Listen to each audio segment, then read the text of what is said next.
Hello,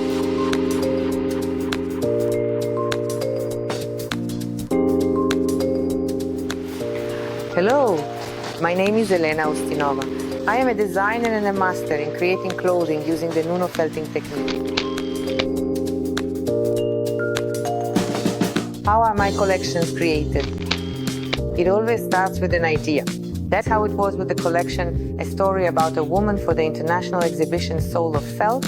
The idea of the exhibition was to showcase Slavic themes in felted items.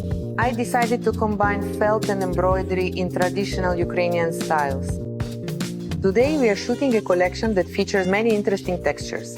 Skirts, dresses, jackets, they are all completely different.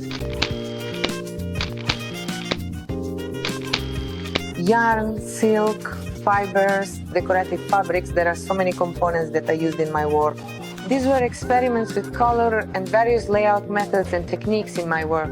By changing the components, I kept getting new and different results.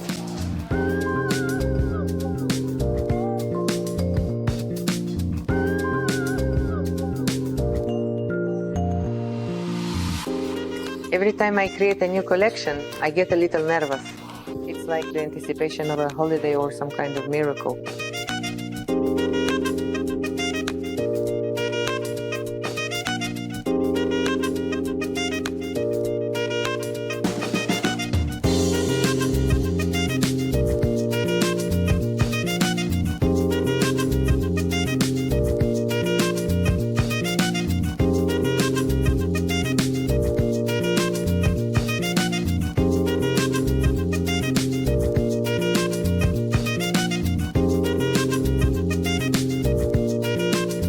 I'm fascinated by achieving results in one technique, then moving on to a new one, and once again searching for answers to new questions.